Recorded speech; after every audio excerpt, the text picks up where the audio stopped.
and welcome to another edition of ChinnyVision. This time we're looking at Quartet on the Sega Master System.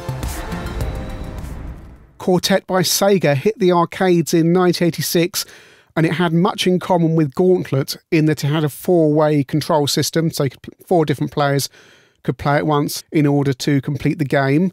The game was ported to the home systems, Spectrum, Amstrad and Commodore 64, fairly uselessly. It was pretty rotten on all formats. The Sega Master System version is very, very interesting because it's not an identical conversion to the arcade. What they've done is they've altered the game so it suits the Master System more. Gone are the four-way controls. You can now only play two players maximum at once, so really I suppose it should be called Duet or Duel as opposed to Quartet. The game retains Mary and Edgar from the arcade version, two of the characters. You can't select which one you want. Player 1 is always Mary, as you can see on the screen here, and if player 2 is active, then it's always Edgar.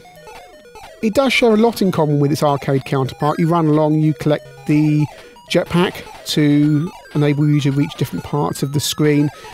What you don't have that the arcade version has is, in the arcade, there are enemy generators, a bit like Gauntlet, where the enemies always generate from, but on this Master System version the enemies always generate from the same places.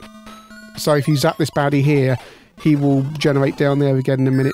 There you can see he's just started to generate back there on the left hand side.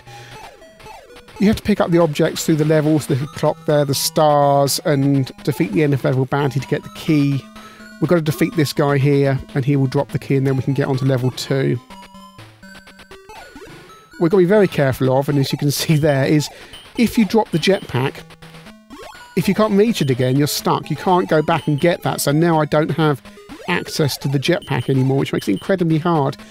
Why they didn't make this just drop to the ground when you drop it, I don't know, but it just stays there stuck mid-air, and it makes the game much more difficult. The game has lives, but you also have this energy system that you can see counting away on the top left-hand corner there. And when you reach the end of the level, you get points and medals for completing the level. So we're on to level 2. And some of these levels have multiple screens. So if we go through this little door, if we get past this multiply respawning enemy, and this is one of the things about the game that's really frustrating, is they do respawn in the same places and make it really difficult. But if we do get up there, we can jump through to the second section of the level. So what we're looking for is the baddie. I know I said he was an end of level baddie earlier, but sometimes they can be middle of the level. But he will have the key to let us in out of the level onto the next level. We don't have the jetpack as yet. I haven't seen it on this level, so we're running along the ground here. Lovely animation on the main characters. They're so full of character and just in a few pixels convey what the arcade version had. Also nice to see a female protagonist in a game of this era, and we don't often see that. Quartet's a game you really want to like because it is so charming with the lovely main characters and the animation and the graphics, but it is an incredibly frustrating game with the way the enemies respawn. Also the fact, as I say, the jetpack gets stuck mid-air, then you're without it and the game suddenly becomes much harder.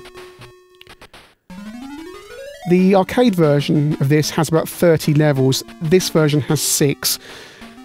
And again, also in the arcade, there are multiple power-ups, multiple weapons, even speedboats you can get into and zoom around on. And this version has none of that. It really is pared back to fit onto the Master System cartridges.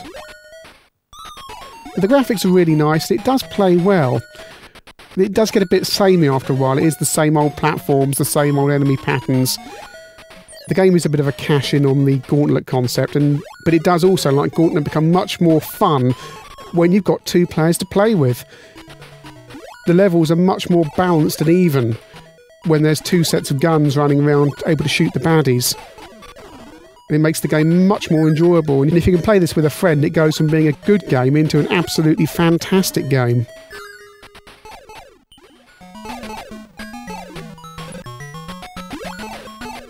At this stage, I must apologise for the picture quality of this video capture. I've been struggling to get my Master System to capture from the RGB.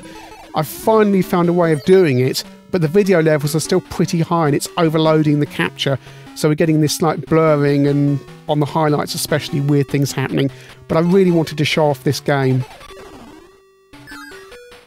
In all, Quartet is an interesting conversion of the arcade version. It's not the same game, don't expect it to be the same game.